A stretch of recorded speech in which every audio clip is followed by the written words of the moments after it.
Hello everyone, thanks for joining me. Mindy Mandell here. And today I'm going to talk about Book 7 of Plato's Laws. Now what we're going to see here in Book 7 is that he's finally going to go back to the idea of gymnastics and what he means by that. Okay, so of course all of our translations as I've been using throughout the laws are from Robert Gregg Bury. And he starts off Book 7 here with, "In the private life of the family, many trivial things are apt to be done which escape general notice. Things which are the result of individual feelings of pain, pleasure, or desire, and which contravene the instructions of the lawgiver. And these will produce in the citizens a multiplicity of contradictory tendencies. This is bad for a state." So we've already seen in a few other places where Plato has really focused on the idea of what he called family laws. And I think Book 3 was where he really opened it up most. And he talked about the idea of there being certain laws that we need to look at before the true laws can take hold. And we have to clear those away. Now, I highlighted the words escape general notice because I think this really is key to understanding what he's saying here. That if you look at your own life, you see that you learned from your family, from any of the caregivers around you, what is worth valuing, what is not, what should be ignored, what should be paid attention to, what makes people happy, what makes them sad, what makes them angry, and so on. And a lot of this we picked up in such subtle ways that we don't even remember learning these things. We don't even remember when we picked them up. We just watch the people around us. We're very open as children and very trusting. We don't question them. Whatever our family does, that's our sense of normal when we're very small. I'm talking like 5, 6 years old, even younger sometimes. And we just pick this stuff up without questioning it, and we don't remember actually learning it, but we drew conclusions from those experiences, and we hold on to those, and then those become the fabric from which we see the world. And so often it escapes general notice, and it takes a lot of effort to re-examine ourselves, to look back and to recognize these things. But when we have these different beliefs that we've picked up, some of them are contradictory. And so he says here that there is a multiplicity of contradictory tendencies. We are often torn in different directions. We feel certain ways or do certain things without even knowing why. And of course, this is bad for a healthy soul. And so he goes on to say that unless these private affairs in the state are rightly managed, it is vain to suppose that any stable code of laws can exist for public affairs. So if we don't get that our belief system, if we don't examine it and clear away what is false, and we don't get that in order, then the state of mind that we manifest to the world is not going to be stable. He goes on to say that every soul that is subjected to fright from youth will be specially liable to become timid. And this is all it avers not to practice courage but cowardice. So here's an example of some of the false beliefs, some of the obstacles we may pick up in childhood, like fear. Obviously, we want to be courageous. We need to exert a certain kind of courage. And where our fears kick in, we're more liable to be cowardly. Now, that's not something to be ashamed of or to try to hide or anything. It's just something that we need to be aware of and we need to address. So what I maintain is this, that the right life ought neither to pursue pleasures nor to shun pains entirely, but it ought to embrace that middle state of cheerfulness, which, as we all rightly suppose, on the strength of an inspired utterance, is the very condition of God himself. So it gives you sort of that image of like also Buddhism, the idea of the middle way. But another thing here worth mentioning here is that we don't avoid all pleasures, but simply those pleasures which take us away from wisdom, those pleasures which are ignorant to follow. And also we don't shun all pains because finding your own ignorance, whether it's in the childhood beliefs that you need to clear away, or whether when we're pursuing truth we find certain assumptions in ourselves, we find certain teachings are difficult to pick up because of our own assumptions, and so there's pain involved, and so there is a certain kind of pain that we do not want to avoid. He gives a number of different unwritten laws and says that all of the regulations which we are now expounding are what are commonly termed unwritten laws. And these as a whole are just the same as what people call ancestral customs. Moreover, the view which was recently impressed upon us that one should neither speak of these as laws nor yet leave them without mention was a right view. So there's that certain openness. But as for these ancestral customs, he goes on to say this: for it is these that act as bonds in every constitution, forming a link between all of its laws, both those already enacted in writing and those still to be enacted, exactly like ancestral customs of great antiquity, which, if well established in practice, they serve to wrap up securely the laws already written. Whereas if they perversely go aside from the right way, like builders' props that collapse under the middle of a house, they bring everything else tumbling down along with them. One thing buried under another, first the props themselves and then the fair superstructure, once the ancient supports have fallen away. So here he's showing that this whole idea of the family customs or ancestral customs, it's more complex than just saying that they're all false. Think of the allegory of the cave for a moment. So we have somebody was a prisoner in the cave but has since become free and has left the cave and seen the upper world. Yet this person goes back down. Why does the person go back down? It's because if you don't go back down, then these insights you have are compartmentalized from your everyday life. We need to humanize them. We need to go back into the cave and see beauty, justice, and goodness as it manifests in the physical world. See it in the people around us. See the richness and beauty of our physical world in the people all around us. And so the idea of these ancestral customs is more complex than just talking about false beliefs that we need to get rid of. We also need to live in the physical world, and where there's right opinion, where we can humanize those higher insights or deeper insights, however you think of it, then it becomes more real to us and it becomes more lasting. And so we need these in order to truly live a full life as a wise person. But when we have false beliefs as our ancestral customs, then it becomes a hindrance. Everything comes tumbling down. Okay, now he's going to go back into gymnastics and music. He's going to briefly introduce gymnastics, then go back into music and kind of go back and forth here. So of gymnastics, there are two kinds that he's going to just briefly introduce here: dancing and wrestling. Of dancing, there is one branch in which the style of the muse is imitated, preserving both freedom and nobility, and another which aims at physical soundness, agility, and beauty, by securing for the various parts and members of the body the proper degree of flexibility and extension, and bestowing also the rhythmical motion which belongs to each, and which accompanies the whole of dancing and is diffused throughout it completely. So as you're reading through this section, it's helpful to keep in mind that gymnastics in the soul is referring to that energy that accompanies our studies of states of mind and of philosophy in general. And then the subject which comes next to this and deals with the gifts of Apollo and the muses, so that's music, is one which we previously thought we had done with, in that the only subject left was gymnastic. Well, matters of rhythm and music generally are imitations of the manners of good or bad people. So remember that when we're talking about music in the soul, we're talking about the study of our states of mind, and that's often through, especially before we've really gotten into philosophy, it's in the form of imitation. Now the poets, he's going to harp on the poets quite a bit in this book here. The poets, knowing that prayers are requests addressed to gods, must take the utmost care, lest unwittingly they request a bad thing as though it were a good thing.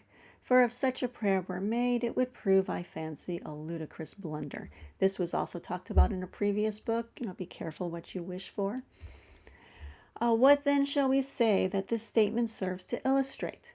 Is it not this, that the tribe of poets is not wholly capable of discerning very well what is good and what not? For surely when a poet, suffering from this error, composes prayers either in speech or in song, he will be making our citizens contradict ourselves in their prayers for things of the greatest moment. Yet this, as we have said, is an error than which few are greater.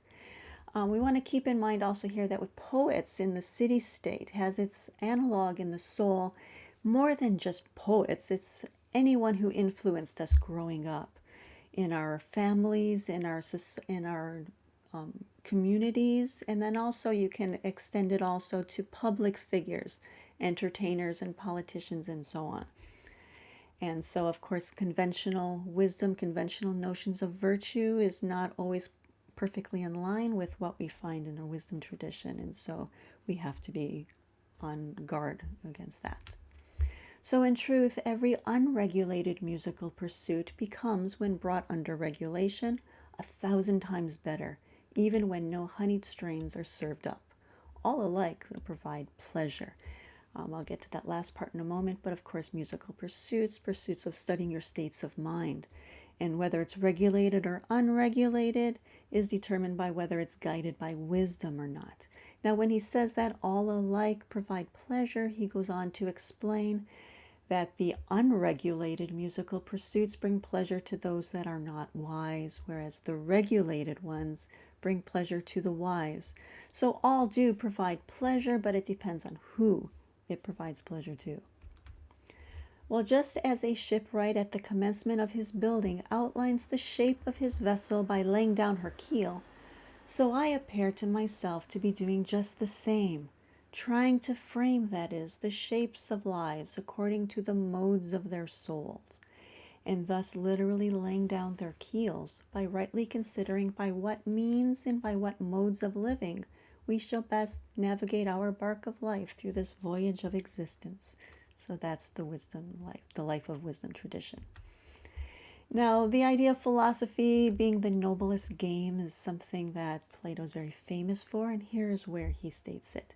He says, "What I assert is this, that a man ought to be in serious earnest about serious things, and not about trifles, and that the object really worthy of all serious and blessed effort is God, while man is contrived, as we said above, to be a plaything of God, and the best part of him is really just that.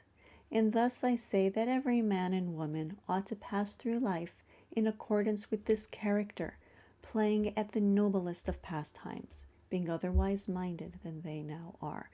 So the life of wisdom and always pursuing the life of virtue and trying to be what he's called as godlike as is humanly possible. Now the Athenian stranger goes on to say, "Now they imagine that serious work should be done for the sake of play, for they think that it is for the sake of peace that the serious work of war needs to be well conducted." Right, so work hard and play hard, working for the weekend, that sort of idea. But he says, as a matter of fact, we, it would seem, do not find in war, either as existing or likely to exist, either real play or education worthy of the name, which is what we assert to be in our eyes the most serious thing. It is the life of peace that everyone should live as much and as well as he can. What then is the right way? We should live out our lives playing at certain pastimes, sacrificing, singing, and dancing, so as to be able to win heaven's favor and to repel our foes and vanquish them in fight. Now, one thing I think of as I'm reading this is that a common criticism of spiritual life, and I think this is most commonly directed at the organized religions actually, but still at all spiritual life, a common criticism is that people only become spiritual or religious when they are in pain, when you've just lost a job or suffered some sort of tragedy, when a loved one has passed away and you're grieving. That's when people suddenly become religious. And so some atheists or agnostic people, some people who are, a little skeptical of this whole spiritual idea, they think that it's all very cynical and just rather a convenient way to try to escape the pain. Excuse me. Now, certainly, there is some truth to that people do use spirituality in that way sometimes. What Plato is saying here, though, is that while people may sometimes come to spiritual life for these reasons, it's really the life of peace that is most conducive to going far in a wisdom tradition. Now, he talks about sacrificing, singing, and dancing. These are the things that we need to do. Now, you may first come to spiritual life because you're trying to escape some sort of pain in your external world. Fair enough, but once that is cleared away, once you've reached a certain state of stability, that's when your spiritual life or your philosophical life can really take hold and can really blossom. And when he's talking about sacrificing, what he's talking about here is not killing a lamb or a farmer giving their best crops to the gods. What he's talking about is sacrificing ignorance in all of the ways that we do that. And then we saw that singing is about music, which in the analogy to the soul is the study of states of mind. Dancing, here he's talking about gymnastics, which in that analogy is that commensurate energy that unifies and builds as we go through our philosophical life. And so these are the practices that will really allow our philosophical life, our pursuit of wisdom and spirituality to really blossom. So it's not in that time of war, but in the time of peace. Okay, the female sex must share with the male to the greatest extent possible, both in education and in all else. Well, here's where I'm perfectly fine going with the surface story, but of course we do want to take it deeper. What we can see at the level of the soul is that we want balance in our soul. We might even think about those qualities which are traditionally assigned as female or male. Being logical is generally called masculine, and being emotional is feminine.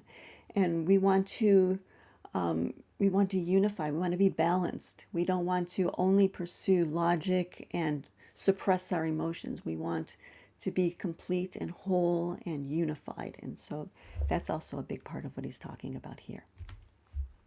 There ought to be no other secondary task to hinder the work of supplying the body with its proper exercise and nourishment, or the soul with learning and moral training. Nay, every night and day is not sufficient for the person who is occupied therein to win from them their fruit in full and ample measure. So again, the study of states of mind is a 24/7 job. And rulers that are watchful by night in cities are a terror to evildoers, be they citizens or enemies, but objects of respect and admiration to the just and the temperate. And they confer benefit alike on themselves and on the whole state. The night, if spent in this way, will, in addition to all the other benefits described, lend greater fortitude to the souls of all who reside in these states. Okay, so in addition to the idea of being ever watchful, I also want to add the note that in various places, Plato has suggested that if we are mindful before going to sleep, then that will awaken in our dreams wiser dreams and more helpful dreams. And then back to the poets, because you're talking about music, you got to bring in the poets, because they represent those people who influence us in the beliefs that we pick up in childhood. So every poet has uttered much that is well and much also that is ill. And this being so, I affirm that a wide range of learning involves danger to children. So again, the idea that conventional notions of virtue can be a bit hit and miss. Some of it is good, but some of it not. And so we have to be careful. Nowhere, I think, could I find a better pattern than this to put before the law warden, who is the educator, that he may charge the teachers to teach the children these discourses of ours that we're talking about in this dialogue, and such as resemble in accord with these. So this is true wisdom, whereas the poet's conventional notions of virtue is, again, hit and miss. So after the writing masters who influence us in the beliefs that we hold, must we not address the liar master next, the states of mind that are going to be produced from these beliefs? We said, I fancy, that the 60-year-old singers of hymns to Dionysius ought to be exceptionally keen of perception regarding rhythms and harmonic compositions. So pause for a moment here. The 60-year-old singers, this was back to, I forget, book 2 or 3, where maybe book 2, I think it was. The 60-year-old singers here representing the wise. And they ought to be exceptionally keen of perception regarding rhythms and harmonic compositions, the states of mind, in order that when dealing with musical representations of a good kind or a bad, by which the soul is emotionally affected, they may be able to pick out the reproductions of the good kind and of the bad, and having rejected the latter, may produce the other in public, and charm the souls of the children by singing them, and so challenge them all to accompany them in acquiring virtue by means of these representations. Reading this, I think of the dialogue Theaetetus, where Socrates suggested that he was very much like a midwife. His mother, he says, was a midwife who helped deliver babies, and he, in an analogous way, helps people deliver insights. And so he has this gift of being able to read states of mind and being able to recognize the assumptions that are at the base of people's ideas and their emotions, and seeing what is a good reproduction and what is a bad one, and questioning people in such a way so as to help them bring out what is good and to recognize what is not good and throw it away. And so that is the role of this sort of philosophical midwife. And that's what I think Plato is talking about here. Shall we not say that both girls and boys must learn both dancing and gymnastics? Again, that balance. We're establishing gymnasia and all physical exercises connected with military training, the use of the bow and all kinds of missiles, light skirmishes, and heavily armed fighting of every description, tactical evolutions, company marching, camp formations, and all the details of cavalry training. In all of these subjects, there should be public instructors paid by the state, and their pupils should not be only the boys and the men in the state, but also the girls and women who understand all these matters, being practiced in all military drill and fighting while still girls, and when grown to womanhood, taking part in evolutions in rank forming and the piling and shouldering of arms.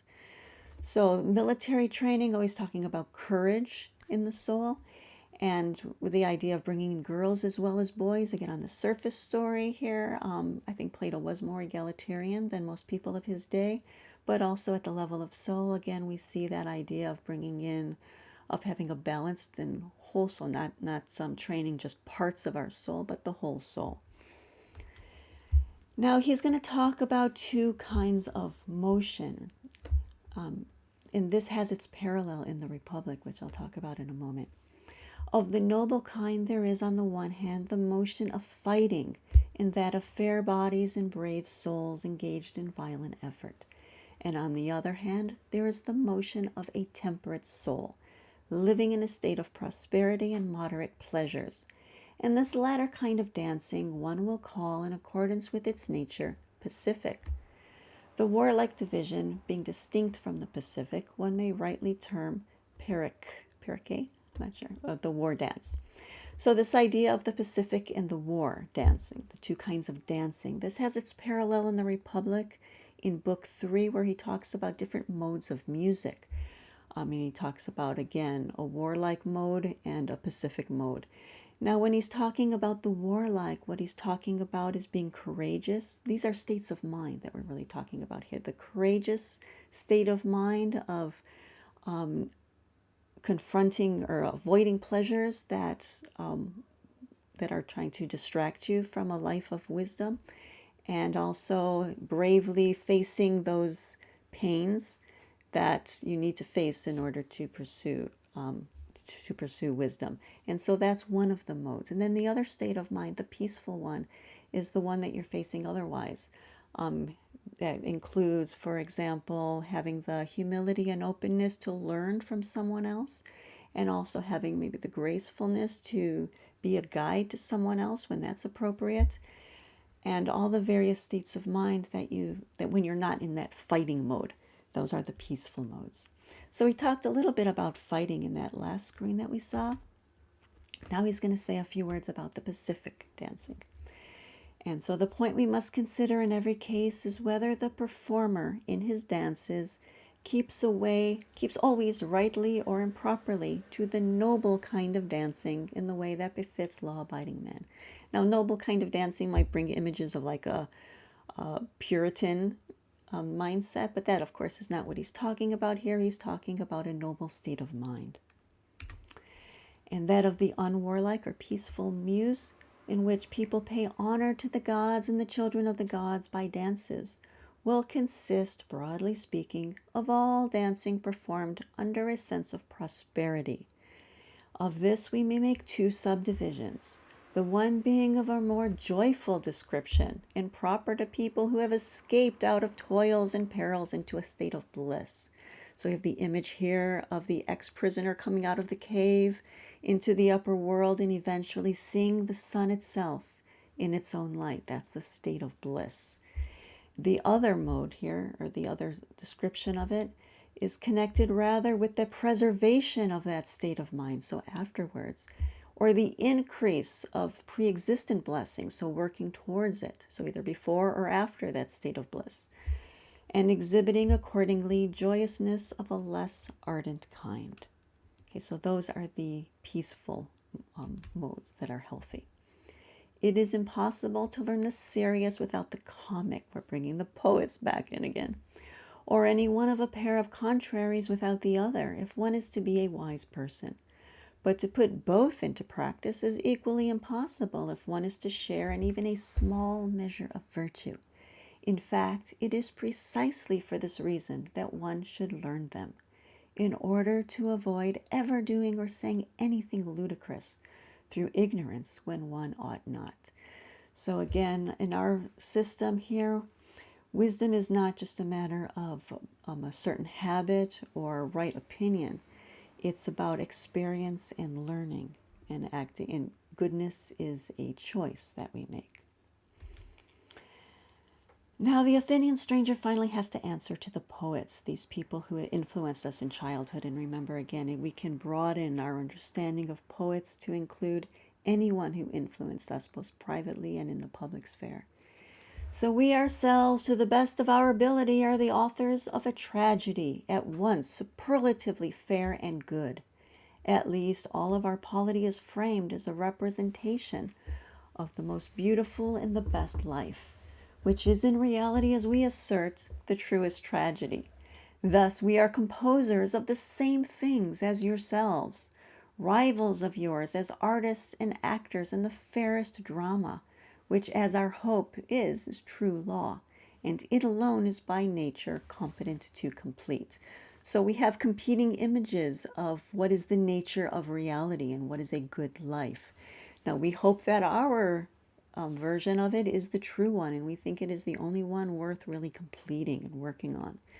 Now he goes on to say to the poets, do not imagine then that we will ever thus lightly allow you to set up your stage beside us in the marketplace and give permission to those imported actors of yours with their dulcet tones and their voices louder than ours to harangue women and children and the whole populace, and to say not the same things as we say about the same institutions, but on the contrary, things that are, for the most part, just the opposite. So where conventional notions of the nature of reality disagree with ours, we have to reject that. Now he goes on here to talk about arithmetic, geometry, and astronomy. This is something that comes up throughout all of his dialogues, and also the dialogue Epinomis, which was based on this one, may or may not have been written by Plato. It went heavily into these studies here. So he goes on to say that there still remain for the freeborn 3 branches of learning, and of these the first is reckoning and arithmetic, the second is the art of measuring length and surface and solid, so geometry, and the third deals with the course of the stars, astronomy, and how they naturally travel in relation to one another. Now he says that all of these sciences should not be studied with minute accuracy by the majority of pupils, but only by a select few. And who these are we shall say when we have come near the end, since that will be the proper place, and that'll come up in Book 12. But for the bulk of the pupils, while it would be shameful for most of them not to understand all those parts of them that are most truly termed necessary, yet it's not easy nor even possible for every student to go into them minutely. So to compare this briefly to, like, say, university life, anyone can take the 101 course in any particular topic, but very few are going to go into the graduate studies. Now, of course, the study of virtue is different from other studies because it's not a passive, and it's not just like listening to someone and taking notes or just memorizing things. It's about an actual transformation. There's a different way of learning. But still, the same idea applies here. One thing that is different about the study of virtue is that there are some parts of it that are most truly termed necessary. We all need some degree of virtue, even if we're not part of a wisdom tradition. A person certainly would be far from becoming godlike if he were incapable of learning the nature of one and of two, and of even and odd numbers in general, and if he knew nothing at all about counting, and could not count even day and night as distinct objects, and if he were ignorant of the circuit of the sun and the moon and all the other stars. To suppose then that all of these studies are not necessary for a person who means to understand almost any single one of the fairest sciences, it's a most foolish supposition. Now, taken on the surface, it seems kind of strange that you need these subjects the way he's talking about them. But of course, we see that he's using them as either an analogy to the study of metaphysics or as a doorway into those studies. He goes on to say that all of these sciences should not be studied. Oh, sorry, I hit the wrong button there. Sorry about that. As regards the relation of line and surface to solid, or of surface and line to each other, do not all we Greeks imagine that these are somehow commensurable with one another? Most certainly. But if they cannot be thus measured by any way or means, while, as I said, all we Greeks imagine that they can, are we not right in being ashamed for them all, and saying to them, O most noble Greeks, this is one of those necessary things which we said it is disgraceful not to know, although there is nothing very grand in knowing such things. Now, when we talk about commensurability in terms of metaphysics, what we're referring to here is the idea that there are various realms. And when we talk about counting 1, 2, 3, we're talking about the realms. The first, the divine realm, the realm of soul, the realm of the physical world, or realm of time and space. And these realms are each incommensurable to one another, meaning that they are infinite in their own right, yet there's always something beyond it, if you will. There's a realm beyond it, or even when you're talking about the first realm, the divine realm, there are the conditions that allow it to be the first cause of all, which is transcendently beyond that realm. And so this idea of incommensurability is very hard for many people to grasp. We bring our assumptions of time and space into our contemplations, and it makes it very, very hard to grasp this idea of incommensurability. So he goes on to talk more about these problems concerning the essential nature of the commensurable and the incommensurable.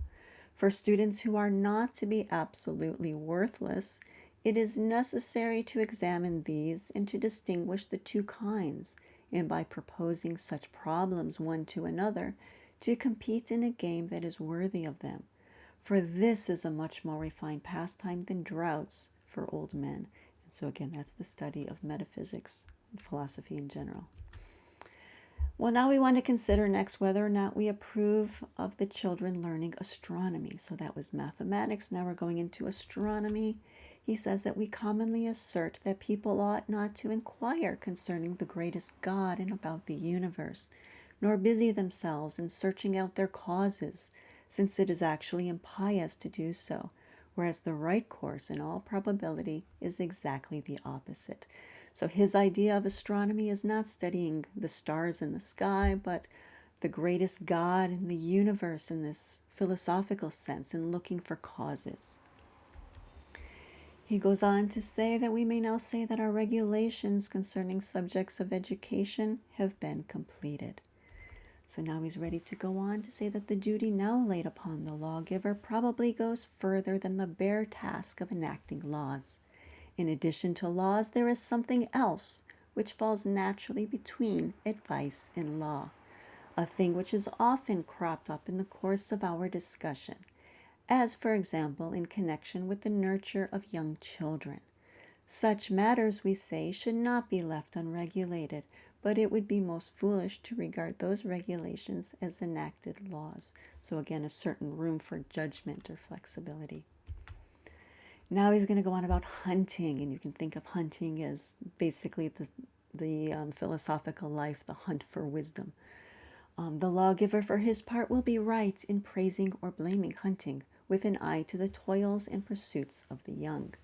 And the young person will be right in listening and obeying, and in allowing neither pleasure nor toil to hinder him, and in holding in greater respect the orders that are sanctioned by praise, and carrying them out, rather than those which are enacted by law under threat of penalties. Okay, so there's no fire and brimstone in the Platonic way of life. Plato's methods are very much about carrots and not about sticks. It's about inspiring people and encouraging them, and encouraging courage in them as well, and not about building fear in people or scaring them or punishing them. Now he wants to address the young people with prayer. What we'll find is that in any pursuit, often when we're first starting out, we have great ideals, not just in philosophy, but even if you look at people, young people going into politics, going into business, going into law, medicine, anything. They start off with great ideals. Some of them may stay with those ideals throughout, but there are some people who take some wrong turns. And so here he's giving some warnings of some of the wrong turns that could be facing us. O friends, would that you might never cease with any desire or craving for hunting by sea, or for angling, or for ever pursuing water animals with creels that do your lazy hunting for you, whether you sleep or wake. And may no longing for man-hunting by sea and piracy overtake you, and render you cruel and lawless hunters. And may the thought of committing robbery in country or city not so much cross your minds. So what does he mean by these three things? Well, if you've been reading some of Plato's dialogues, those of you who've read quite a bit, probably when you see angling, you think of the dialogue sophist, because that's where he compared the sophist to the angler. And so many people, maybe early on, it's easy to kind of approach wisdom traditions with a kind of traditional approach to education, where we're reading and we're taking in that more traditional way.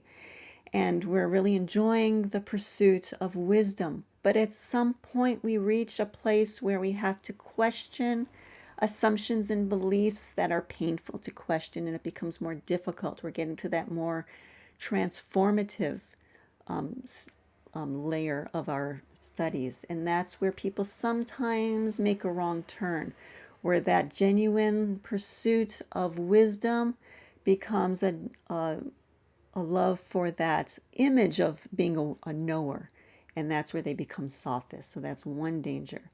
When he's talking here about man hunting, I think what he's talking about here, being cruel and lawless, as you get more into philosophy and studying your own state of mind, you find that you better understand other people as well. Now, the ideal is to function the way Socrates did, where he was able, his understanding of people allowed him to use that knowledge in a way that was helpful to others, to help them see their false beliefs and help them be guided towards their better intuitions. However, there's also a negative side to understanding people. If you look at con artists, or you look at bullies, or anyone who is hurtful to others, they also often are very good at reading people. And so that's another danger, is falling into that, becoming getting a hunger for power and wanting to be cruel and lawless to control other people. So that's another danger, being a hunter of people. And then robbery in the country or city. Wherever you see country or city, you can think soul, because that's always the analogy. And when there's a robbery in the country or city, it means that like the desiring part is taken over. We should ideally be guided by the wisdom loving part, but when the desire loving part takes over and robs the soul, if you will, or the ambitious part takes over and robs the soul, then we no longer have justice in the soul. And so we're no longer living wisely. We've gotten off track. And so those are three things to be wary of in our pursuits as we go along. And so then that leaves us with the best way, the only kind left. The best kind is the hunting of quadrupeds, with horses and dogs and the hunter's own limbs, when men hunt in person and subdue all the creatures by means of their own running, striking, and shooting. All the people, that is to say, who cultivate the courage that is divine. And so there's the veiled language talking about the life of courage and this whole pursuit of wisdom that Plato has been talking about throughout this dialogue and really throughout all of his dialogues. So that brings us to the end of Book 7. As always, if you like what you're seeing, I would appreciate a thumbs up, and please think about subscribing and sharing with your friends. And also, if you have any questions or comments, feel free to leave them below, or there's also an email address in the description box. So thank you very much, and I do hope that you will join me next week when I go into Book 8.